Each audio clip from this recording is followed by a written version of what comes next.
Speeding. Speeding. Speeding. 5, 4, 3, 2, 1. The world is changing faster than ever. What used to take decades is now taking years or even months. What you see right now is the illusion that people have had for many decades about the workplace being this secure place to work the rest of your life. For the first time in the history of our nation, our children will not do as well as us. We've seen our friends get laid off, we've been laid off, we've had our pay cut. People are overworked and underpaid. They seem to have less time and less freedom. They live under constant pressure. This is going to be forced. And so even if your employer loves you, they may have to cut you. There's something wrong that on Monday morning, the heart attack rate increases by 35%. Technology is accelerating, job security is declining. It just doesn't seem like the old models of making a living are as reliable as they used to be. Every aspect of our lives, there's a better way out there, but we're still doing it the old way. We live in the greatest country on the planet, and there are a lot of people sitting around complaining and being cynical. Like everyone's whining about this old model, and I'm like, why don't you leave it? Look at all this over here. Look at all this opportunity. Since so much of our lives revolve around our work and the way we make our living, many people are thinking there just has to be a better way. The biggest challenge facing our world today is not making money, is what are we going to do with all the displaced, unemployed people? People are afraid that they're going to make the wrong decision. People are afraid of the unknown. People are afraid that maybe I don't have the skills. Hey, sports fans, industrial age is over. It's dead. It's dying. That's why going to school to get a job is an obsolete idea. A steady paycheck is an industrial age idea.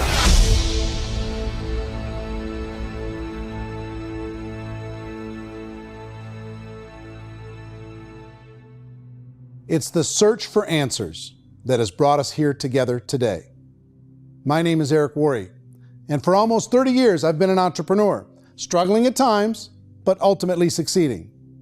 As a best-selling author, speaker, and business owner, I've spent my entire career helping millions of people around the world to become entrepreneurs. And I believe strongly that there is, in fact, a better way when it comes to how we make a living.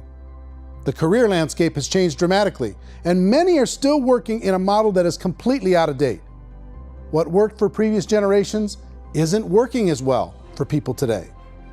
In this film, we're going to explore 3 important questions. First, what's really going on in our working world today?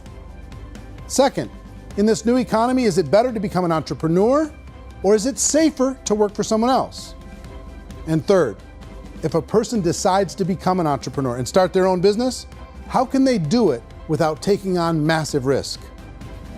To help in this journey, I've brought together some of the greatest experts and thought leaders in the field of entrepreneurship to share the real facts with you. My intention is to give you new information that will allow you to make choices that are not limited by an old, outdated model. Let's start by understanding what's going on in our working world today.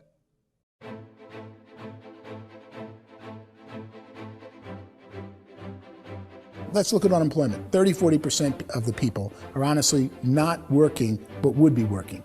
What our government does is if you haven't found a job in 6 months, we don't call you unemployed. We pretend you dropped out of the labor force. I've often said that unemployment, particularly structural unemployment, that's unemployment due to technological changes, is the first sign of economic growth. Think of it, 10 people live on an island. They go out every day and fish. One day, new technology shows up. A missionary brings them a net. Now, using the net, one pilots the boat, one throws the net. 2 fishermen can do all the work 10 used to. That's a 500% increase in productivity, 2 doing the work of 10, in one day. You don't have to learn a lot to learn how to throw a net instead of throw a fishing line. The island's got a big problem, 80% unemployment. But the island still has all the wealth of the fish because the 2 people produce as much fish as 10 did. Now, of course, looking back in history, these changes used to take thousands of years. And during that time, we went into farming and transportation. Some of us became doctors and some teachers and lawyers, and we developed all these new professions and new manufacturing jobs. Today, these changes are occurring literally in one day when a new technological advance occurs, and we don't have the social structures to deal with it or to retrain the unemployed people. So one of the things that I think is interesting as I travel across the country and really travel around the world is the way that we work and the way we get paid for work is changing pretty dramatically. On a global basis, everything is being turned upside down because of the rapidly advancing technologies.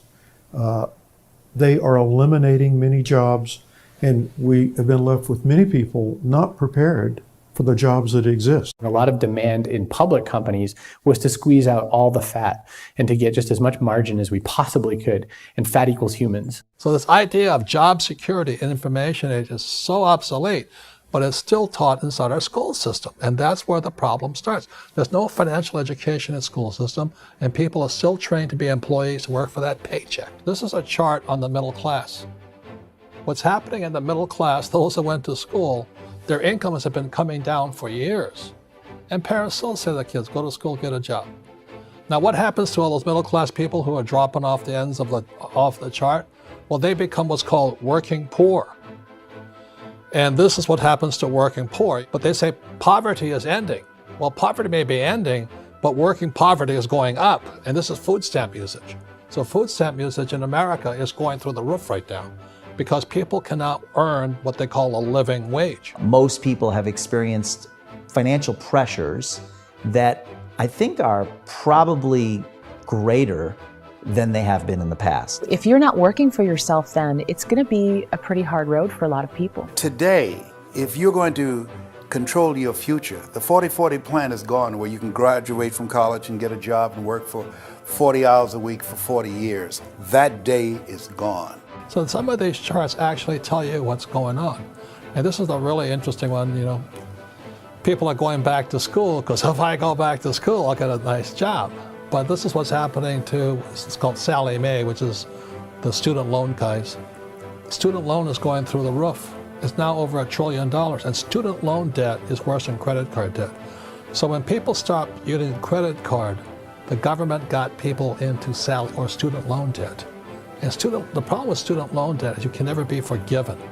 See, with credit card debt, you can declare bankruptcy and all's forgiven. But student loan debt, you can declare bankruptcy, you still owe it.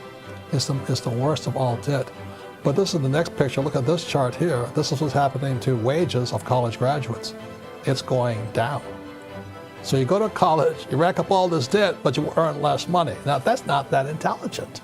Average person who's been working a lifetime in America today is ending their lifetime at 65 with about $41,000 in assets. They earned just enough to survive. I think in the United States we have something like 17 trillion in debt. That's just the federal government debt. We got another 2 in municipal and in other, let's call it almost 20 trillion government. We've got 40 trillion in private debt. That comes up to close to 60 trillion. When you then add something we never had before, what you were talking about, when we look at the unfunded portion of Social Security and primarily Medicare, Medicaid, that at the most conservative estimates from outside firms, Kleiner Perkins, 67 trillion and growing. That's more than all our other debt. There's less conservative estimates that say it's 84 trillion or higher. I added up conservatively $127 trillion in total debt. Debt is a financial drug. When you take it to excess, it's like taking a drug. Yeah, it makes you feel better, it enhances your performance, but at a huge cost, eventually it kills you. And so that's what happens. We keep doing more and more debt, and you get less and less results, just like a drug, until the debt gets so high that it crushes the whole system. That's where we're at, 8.2 times GDP. You know who I feel sorry for? I feel sorry for the person who dreads going to work, who is sick to their stomach on Monday morning, who hates their alarm clock, who gets a little glimmer of hope on a Wednesday because it's hump day and says, thank God it's Friday. And they live for those 2 days a week where they get to be themselves and they don't have to be around people they don't like, and they don't have to play the political game in the office, and they don't have to live this half life. The person that works 50 weeks a year just to be able to have the 2 weeks for vacation. And you know what happens to most of them nowadays? They don't have a vacation. They have a staycation. They have time off of work, but they don't get to go where they want to go because they're overextended. They've got all this debt. They got all this situation. They hate their alarm clock. They can't sleep until they're done. They have to spend most of their life in traffic. I feel sorry for that group of people because there's a better way. They just don't know it. I see this really interesting attempt at rugged individuality in a 6x8 rectangle. And I feel like you're all the same, except for the little push pins of the pictures. There's different pictures. Yours is named Jenny and his is named Sujara, but it's the same people. And this is how they are, and they're just like the zombies, and there's no joy in there, there's no fun. There's always like the wacky woman who decorates her cubicle, and that's the most she can do there. You got to give her credits, right? The wacky cubicle woman. The basis for their life is worry. I'm worried, maybe I'll get fired. I'm worried maybe my company will go out of business. I'm worried I can't keep spinning the plates on paying the bills. I'm worried about how do I send my kids to college. I'm worried, what if the transmission of my car breaks? That's 2 or 3, I can't fix it. People live in a sea of worry, and it eats at them. Those signs that people held up during the Depression didn't say looking for gainful employment in a cubicle. It said looking for work. Work is what we're looking for. Job is just a unit of measurement. Work is what we're going after. It's time to look in the mirror and say, it's not the economy, it's my economy. It's my little world of where I am. I need to improve. I'm not going to wait for the economy to come back because frankly, the economy is doing great in this country. So I'm here on Wall Street, the financial center of the universe, the financial capital of the world. This is where most people's money goes to at least be held for a time, right?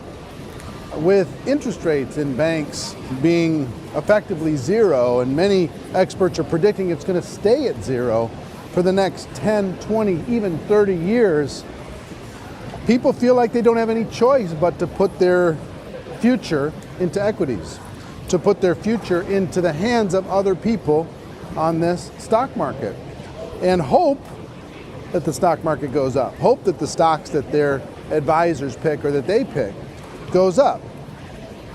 That's one way to go, I guess. It's my personal belief that if you put your future into the hands of yourself, in other words, you have earning power by yourself, I think you're a better investment than these guys. I think you controlling your future is a better option than handing over your retirement to these guys. The average household income in the United States is approximately $50,000 a year, what they call the middle class. To reach the top 25% of income earners, you'd need to earn at least $90,000 a year. To reach the top 10% would be a household income of $140,000, the top 5%, $190,000, and to be in the top 1%, you'd need a combined household income of at least $380,000 a year. So here's the question. What do you think would give you the best chance to move up and get to the top 10%, the top 5%, the top 1% or beyond? In my opinion, and in the opinion of many, many experts, the answer is to become an entrepreneur, to become your own boss. I think you have to be a business owner. I can't, the only time I ever say to someone it'd be great to be an employee is when they've already told me they've surrendered. I only tell people who are wounded spiritually that they should be an employee. And it's that feeling that you get when you pick up the backpack off the little Cub Scout and say, "Don't worry, little guy, we'll get you back to the camp." It is in no way a kindness when I tell someone they'd be a great employee. The other status symbol really increasingly is lifestyle. And people can own their own business, maybe even work out of their house. That, I tell you, people admire that, like, gosh, I wish I could do that. The spirit of the entrepreneur is to be a risk taker and to be resourceful and unstoppable and to have a vision of yourself beyond where you are and not willing to settle for life as it is. Think about the great entrepreneurs. They're visionary. They have heart. They're willing to do today what others won't so they can do tomorrow what others can't. Personally, I don't think of the new economy, the old economy. I create my own economy. The entrepreneur's in control. I decide what the economy is going to be like. In the world of entrepreneurship, there are no limits. You can make as much as you want, depending on how much you want to work and how smart you are and how great a team you put together. There's no more lifetime rewarding business than being an entrepreneur. Why in America, where anyone could be anything, would people want to give up their freedom and become effectively a modern-day slave, told shut up and be here every morning at 7:30, leave at 5:30, and do what I tell you? If people decide to become an entrepreneur and work for themselves, they have some traditional options, but they're riskier than you might think. Any kind of a retail business, retail build-outs, is extremely expensive. Even just these small little yogurt stores where they're putting little yogurt machines and you get all the different flavors, you're spending $200,000, $300,000, $400,000 to open a yogurt shop. I would love to buy a Dunkin' Donuts, but it's a $500,000 or so to start. I don't quite have that just in case money. Risking lose it all, and most guys do 2 or 3 times, and even big guys like Branson, because I'm such a fan of his, half his companies don't work. If you make $1 million, your problems are gonna go. If you make $1 billion, your problem's really gonna go. Just the opposite. You and I know when you're making $1 million, you get $1 million responsibilities. You make $1 billion, you got 1,000 times $1 million responsibilities. And most people say, I'd love to be my own boss. 70% of Americans would love to be their own boss, according to recent polls. But they don't know how to get there. Because what are you gonna do? One, you could buy an existing business. If somebody's selling an existing business, you have to ask why. Usually because it's probably hard. It's probably not making as much money as they hope. 2, they could buy a franchise, a little less risk, proven system, but it's expensive to be able to do that. 3, they could start something from scratch. And that's where a lot of people feel like, I don't have the chops to do it. I don't have the money, I don't have the product idea, I don't have the expertise, I don't have whatever it's gonna take to be able to get there, and I can't risk my family to do it. So, 4th, they could become an investor. A lot of people in this town invest to try and figure out a way, but you gotta be pretty smart with that game too, right? Venture capitalists, who are the very best and most sophisticated in investing in new breakthrough businesses, make it on 1 out of 11. That means 10 out of 11 are mediocre or fail. Most of them fail. That's the risk there. An angel investor is lucky to get 1 out of 15 or 20. A business is a team sport. Like, I have to have accountants, I have to have engineers, I have to have system designers, I have to have sales, marketing, I have to have accounting, I have to have mission statements, I have to have legal and all that. The average Joe Schmo, even me, I go out there, I don't have the skills to put a business together. I think the bottom line for the 4 traditional options is they take money, sometimes a lot of it. They take expertise, and they take time. All of that adds up to just too much risk for most people. I bought a business from somebody else and it was a lot of work. And you start wondering, what did I just buy? Because I guess ultimately I own your email list and I just overpaid for it. People that start their own business, they spend a lot of money, they spend a lot of time, a lot of effort to get things started. And the more you invest on the upfront, the harder you typically work at it. I can tell you what the success rate is of a restaurant. What is it? They're crazy enough. About 90% of them fail. About 90%, in how quickly? Year less. Wow. And if we're talking non-franchise, we're talking franchise, Sure. That's totally different. Yeah. But our students aren't getting franchise restaurants. You gotta invest big money. Exactly. And with someone like McDonald's, you've had to work with the company for a long period of time, really know the To even have a business. chance at investing $1 million. Have a chance, and it's a slim chance. What if there was a way that you had all the proven aspects, the comfort aspects, and you could still control your own life? What if there was both? In other words, you didn't have to create everything from scratch. You didn't have to be a super leader. All you had to do, what if there was a proven product already? You didn't have to create the product. And there's a proven system already, proven training already. Everything except an employer. That was the only thing that you didn't have. Do you think more people would be open to working for themselves in that environment?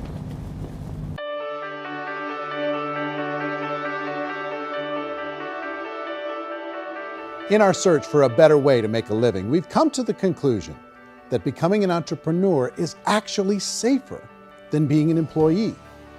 And through our look at the entrepreneurial options, one particular path kept coming up from expert after expert. And I think most people will find it surprising because it's certainly a non-traditional business model. That model is for people to start their own business and become an entrepreneur through the creation of a network marketing business. Some people call it direct selling because the product is being sold directly from the manufacturer to the end consumer, cutting out the middlemen. Other people call it multi-level marketing, or MLM, because there are multiple levels of commissions paid. The most common term today is network marketing, because network marketing best describes using a large group of independent distributors, independent entrepreneurs, to move a product or service more efficiently. So my friend here, Donald Trump, and I, we always write about the network marketing industry. And the reason we support the network marketing industry is because it really is a business school for entrepreneurs. Because most people come out of school looking for a paycheck. Oh, that's terrible. I would go into network marketing like that. I think if it didn't exist, we should invent it. It is that good. I think direct selling is a great way to do business today. It's very easy to get into that industry, and you can be self-employed, be in effect an entrepreneur. When we see multi-billionaires adding network marketing companies to their portfolio of companies, that would be a clue. When we see people who are very famous authors and very famous business people endorsing the industry, that would be a clue. These network marketing companies aren't $50 million companies, they're billions and billions of dollars. They lead the stock market, they're major companies. When we're going to get it?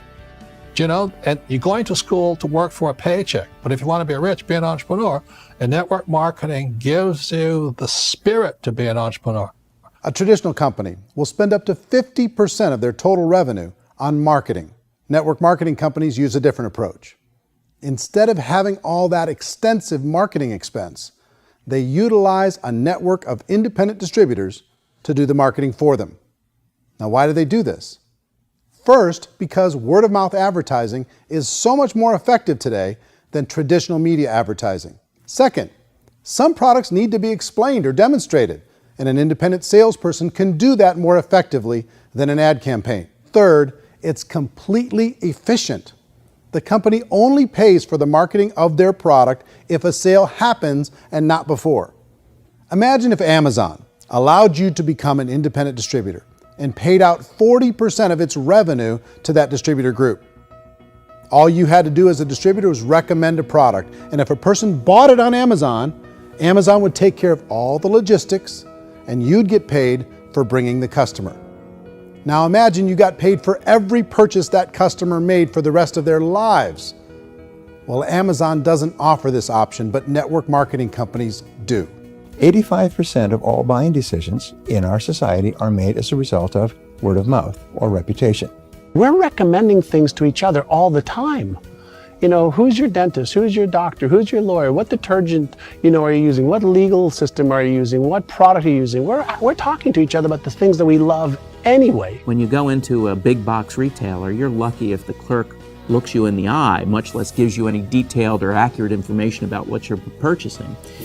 So of course, this personal information, this education coming from a friend, a neighbor, a relative, or even a stranger, but one who has experience with the product is extraordinarily valuable. As a matter of fact, network marketing can educate consumers probably better than any other form of marketing. It certainly can do better than advertising, because advertising usually has a certain hype to it, and you can only get limited information. So, network marketing trumps advertising. If you were a typical sales company and you wanted to sell $1 million a month worth of product, you might go find 100 superstar salespeople.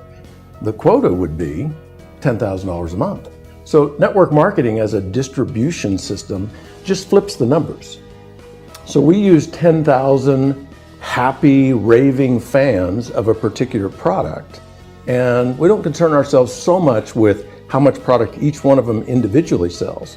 If they sell just $100 or $200 a month, and there's 10,000 of them, you're selling $1 million to $2 million a month worth of product. And that's the best way I can explain how network marketing works. This is the marketing arm of the company. There's not money being wasted on bricks and mortar. There's not money being wasted on inventory that's sitting stagnant somewhere. There's not of employees standing around that don't have customers. These are people that are going to connect with customers. These companies allow people to become independent distributors for extremely low cost and with no minimum time or sales quota. Essentially, they own their own business and can provide as much or as little sales as they choose. In other words, the distributor gets all the benefits of traditional business ownership without the risk. The advantage of network marketing is the ease of entry, the low risk, and the low startup cost, because almost everything else has very high risk. You can get in for a minimal investment. You're buying into a system that's already been proven, products or services that have been proven to work. The keys to network marketing is providing an opportunity for the masses to get involved, providing an opportunity for the average person who doesn't have the resources to start their own business. All of this so far is fairly straightforward, but network marketing offers another benefit, and it's this benefit that makes it so interesting for entrepreneurs.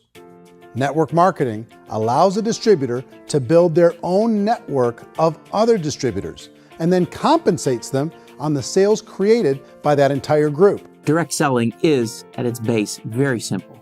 It's the sale of a product or service to an individual on a face-to-face, one-on-one basis, just the way we're talking right now. But there's an important element as well, and that's the offering in conjunction with that sale of product, the offering of an opportunity for someone to make something of themselves. No matter what your social status is, no matter what language that you speak, I mean, look how many unbelievable people are becoming successful that speak every kind of language out there. What an awesome gift to give the world. Instead of having to work your way up in a system and prove that you could be a sales manager, they just decided everybody can be a sales manager. Everybody gets to build a sales team from day one. And so what that brought into the system of growth as a direct selling company is the concept of compounding or geometric progression. Because now you can actually grow sales force very quickly because everybody is enrolling people in their own sales force. People who are like, oh, this is weird, I'm building a sales team, or what do you think you do at a regular company? How do you think a regular company works? Network marketing is the only industry that doesn't say your past determines your future. It looks at your past and says, okay, now what can we train you to do so you can have a great future? Every other employer out there wants to exploit you for what you already know, not teach you something new. Network marketing has the potential to save the United States and the world because it's going to teach people not to be employees, but to be entrepreneurs.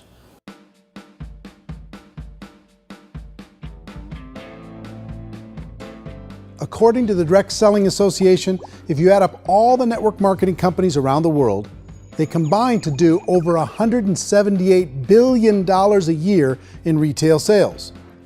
To give you an idea of how big that really is, the NFL, the National Football League, does approximately $9 billion a year. The music industry does a little more than $16 billion a year, and the movie industry does about $80 billion a year. Using a conservative average, network marketing companies pay their distributors about 40% of that $178 billion in the form of commissions, which adds up to more than $71 billion a year. That's almost $6 billion a month. It's almost $200 million in commissions every single day. So it's certainly working, and people are making serious money in network marketing. With the growth of the direct selling industry over the last 10, 15, 20 years, we've seen a broader understanding of the channel. We have seen more and more people getting involved in the business. So our penetration in the marketplace has increased, and thus the understanding in the marketplace of who we are has increased. And we've seen non-direct selling companies look at the direct selling model and say, something's going on there. People are making money. Companies are being profitable, individuals are being motivated, product is being delivered to market. Maybe we should explore this. Some people think only the people at the top make money. Well, let's take a look at that as well. In the network marketing profession, there are roughly 500 people in the world who earn over $1 million a year.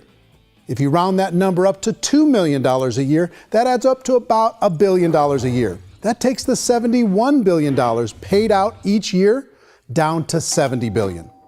So where does the rest of the money go? The vast majority goes to part-time people making anywhere from a few $100s a month to many thousands of dollars a month. It goes to people who choose to make it a full-time career move and earning even more than that. Every day, people are using the money they earn through network marketing to pay off debt, have more fun, and improve the quality of their lives. Everyone I know in network marketing has been doing that since the 50s. They go to work when they want to go to work. They stop working when they want to take time with their children to have a leisurely breakfast and discuss issues and drive them to school. They go back to work when they get home, wherever they're working out of. The biggest thing that I've seen is people that have become much happier in their life. MLM has probably made more millionaires of more people in more countries, and I've spoken to them in 67 countries, than any other single form of business, starting from nothing. If they have a choice between working a job for the next 10 years or working a network marketing business for the next 10 years, the result of working the network marketing business will be better. A lot of people within the industry go on and make this a career and do extremely well at it. Network marketing has been nothing but good for everyone I know that's been involved with it because they did it seriously and they played full out and they've been very successful. It's been a constant barrage of success stories and people showing off stuff that they got as a result of it. How many people are involved? Approximately 16 million Americans and 96 million people around the world are currently participating in network marketing. And in a recent poll, 82% of those people report a good, very good, or excellent experience with network marketing. So people are happy.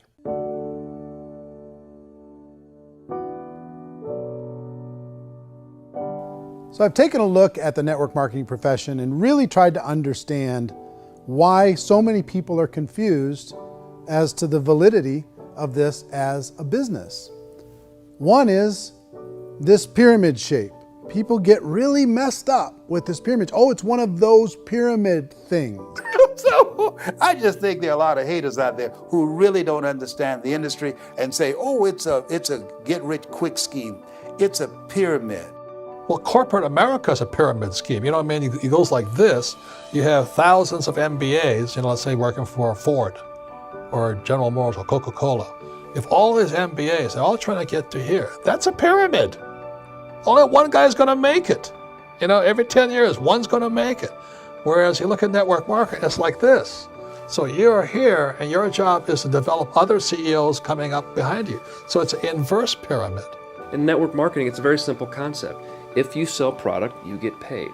It is paid based on production. There is no first mover's advantage. There is no investment component where the more somebody spends, the more they're entitled to make. So the two are polar opposites of each other. It doesn't matter what shape the company is or the compensation plan is shaped, whether it's a circle or a pyramid or a triangle or a trapezoid, it doesn't matter. If compensation is coming primarily from recruitment, then you've got a problem. On the other hand, if an operation is basing their compensation to participants on the basis of sales, even when those sales are generated by people you've recruited, well, then you're a perfectly legitimate enterprise. That's the legal test, it's the practical test. Another issue that's been true in the past that is no longer true now is people used to be in network marketing loaded up with products that they couldn't sell and they ended up a loser. They ended up with a bunch of product in their garage, they ended up with a bunch of products sitting in their kitchen shelves or whatever, and they thought they could sell it and then they weren't willing to or able to sell it and they ended up with a bunch of stuff and they were bitter about it. There was this thing called front loading where you had to buy if you bought $25,000 worth of product, you got better commissions and all this. Today, it's almost all done by computer. It's direct mail, comes from a warehouse somewhere else. You don't have to have all this inventory. You don't have to stock up. It's a paperless world now. Most of it's done online. You have a back office. It really works. And I mean, the technology has changed everything. Third issue is people start talking about 99% of people in network marketing don't make any money. Well, we've talked about that over the course of this journey together. Almost $200 million a day is being paid out to network marketing distributors around the world. The naysayers, the people who say that it doesn't work, are usually the ones who just don't know how to make it work for themselves. And so they're giving you an opinion, and I tell people, don't confuse people's opinions with expertise, because opinions are free. And don't confuse sincerity with the truth, because people can be sincerely wrong. But here's the reality inside of network marketing. The vast majority of people that get involved in network marketing just become customers and they get involved to be able to purchase product at a lower price. If you take Costco as an example, if a person goes into Costco and gets a membership to Costco so they can get a lower price on the product, we don't call that person a loser because they have a bunch of product that they walked out with a smile on their face. Yet when some people want to take a look at network marketing, they say, well, those people, they're just using the product and they aren't earning an income, so they must be a loser. They're not a loser, they're a happy customer. That's the vast majority of people that are involved in network marketing. Now, a smaller percentage of those people decide to go build a business. They earn $300 a month, $500 a month, $1,000, $2,000.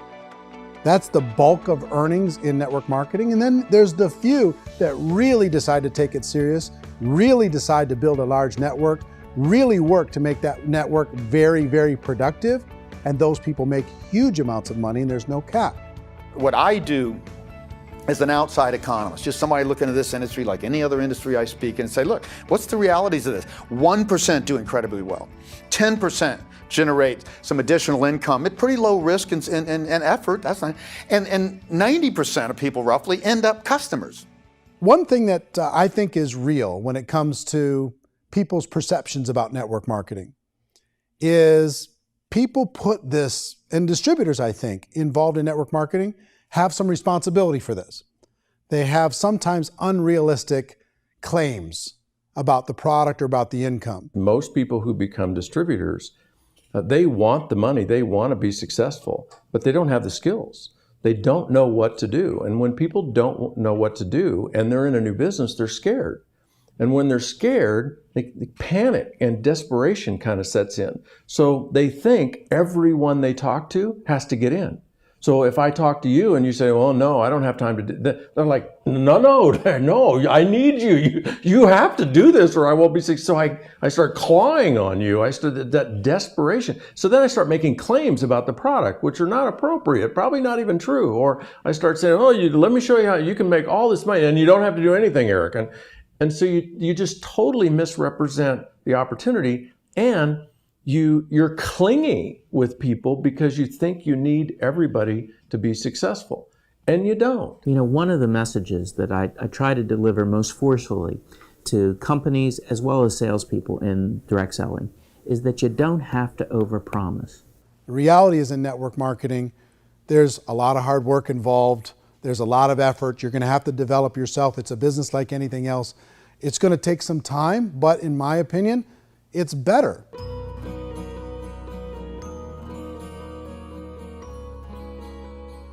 It's light years better for people starting today than it was even 5 years ago. I think it's more widely accepted now, and people understand it is a business. It is being an entrepreneur. It is being a business owner. Our belief system is based upon our evaluation of something. And frequently, if we reevaluate a situation, our belief about that situation will change. The industry has changed and it's grown up. It's totally transformed. You've got young people today that have grown up with social media, and they understand networks. They understand how people are connected through technology, and they understand how money flows through those networks. So when they see network marketing, they don't see it the way their parents saw it. And we've all learned, the larger industry that you represent, has all learned from those mistakes and flaws and errors that have happened early on. Early algorithms didn't work the right way. That's all fixed. It's like when they design a computer program, they design the program, then they run it, and then they go back through and they debug it. The MLM industry has been debugged. This is the day of being virtual, being able to run a business from your mobile phone. I mean, it's incredible. Companies are getting smarter. They're implementing more consumer protections. They're implementing more compliance training. They're doing more with respect to product research. If you do get involved and you make purchases of inventory, even on a voluntary basis, if you decide that this business is not for you, you can leave and have that inventory repurchased by the company. There's no other business that offers that kind of protection on a voluntary, self-regulatory basis.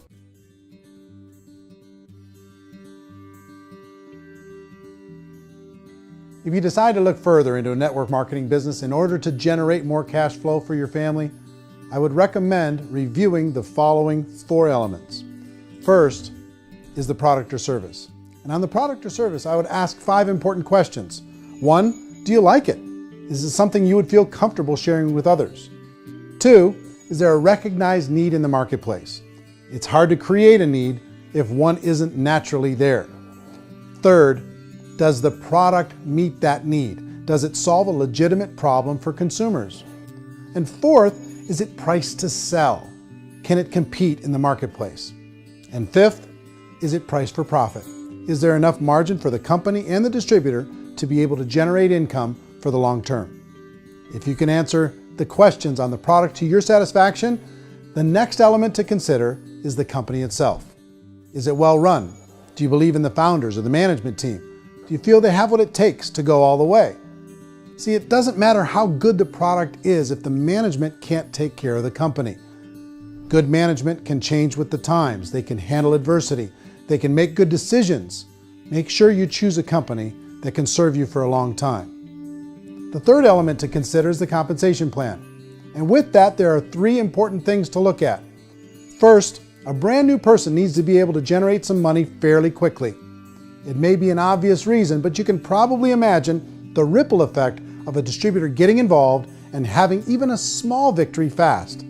That can only help with the overall success of the organization. Second, a person should be able to develop a moderate part-time income in a reasonable period of time.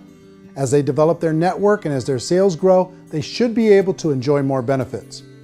And third, for the people who are really serious, for those who decide to really go pro in the network marketing profession, there should be the possibility to make a serious full-time income if they work hard and are committed to developing their skills. If you're comfortable with the product, the company, and the compensation plan, the last thing you should look at is the support that will be made available to you. Does the company have a website? Does it have a solid online reporting tool? Do they have comprehensive training available? Do they host events to help you build your business? If you decide to do this, what kind of a support system can you plug into? Choosing a network marketing company is a personal decision. But evaluating the 4 elements of product, company, compensation plan, and support is a great place to start. Is the company promising that you're going to get rich quick or that you can make a lot of money without a lot of effort? That's a red flag. Is there a product that you really believe in that you think can be sold? Or are you being told by salespeople or the person who's trying to recruit you or by the company itself that don't worry about the product, all you have to do is recruit other people into the business? Red flag, warning sign. If you're hearing that, take a second or even a third look. Get to know the customers, the products, the business, have some success, and see where the opportunities might take you to move up in the organization. You want to find out how concerned are they about my education, my training, and my development? Is there a space for me to grow? Most important question. Learn everything that you can about the product. Make sure it's something that you believe in, and learn everything you can about the industry and work that system. You have to be very passionate about whatever that company is doing. I would get involved. You can always test drive anything, the product, the service, the community, and then lean into it a bit. If it feels good, then lean into it a lot. Behind me is the Lincoln Memorial. And this is a place where Martin Luther King Jr. had his famous "I Have a Dream" speech. And at that speech, he talked about his dream for equality for everyone around the world, and that's a noble dream. But I think more people need to remember what it was like when they were kids and the dream was still alive in them. Before it got beaten out of them by reality, by this paycheck, by these responsibilities, and by having to live for this job to pay the bills. I think people need to remember that, go back to that. Once they know that there's a better way, I think their future is going to be much brighter. They can live a better life.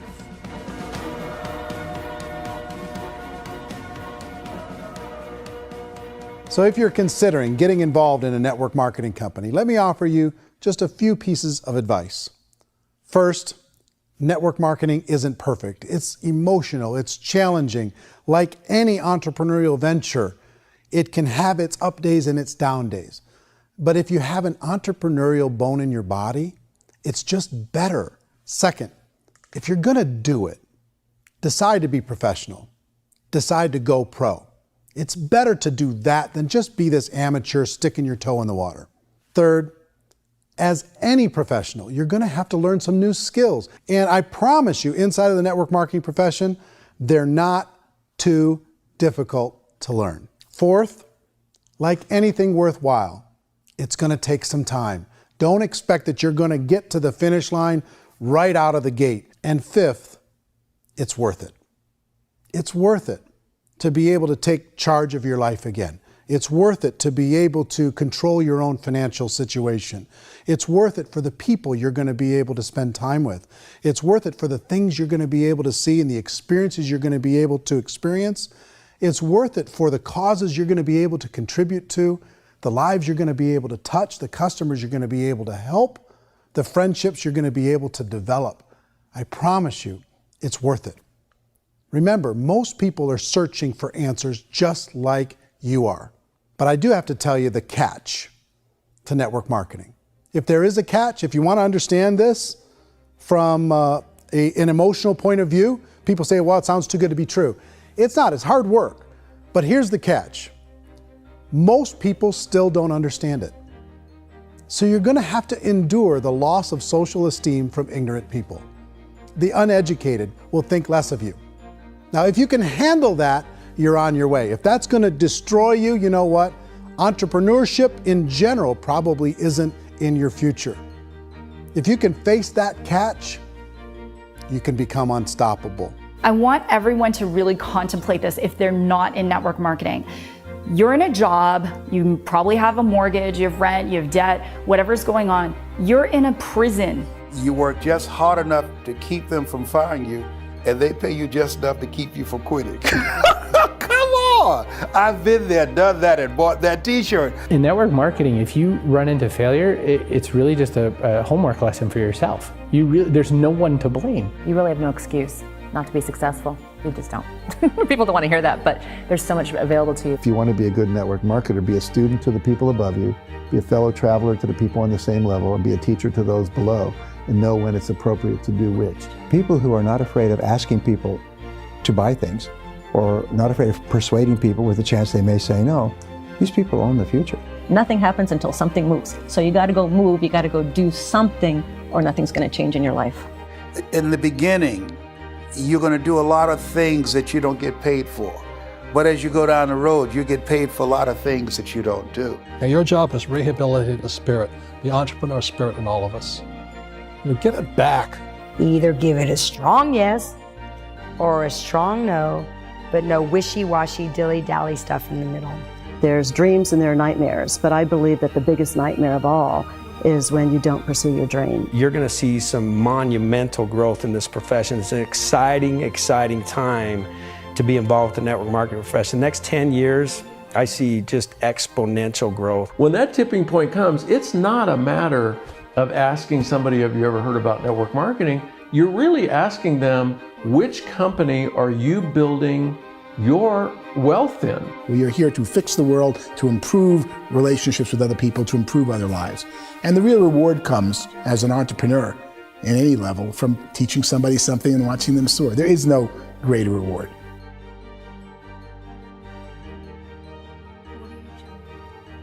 Life's too short to spend it living someone else's dream instead of your own. It's too short to spend it living at a fraction of your potential. Can being an entrepreneur be a challenge at times? Sure. But here's what you get in exchange. It can be yours. Something that you built, something that you created, something that you made happen.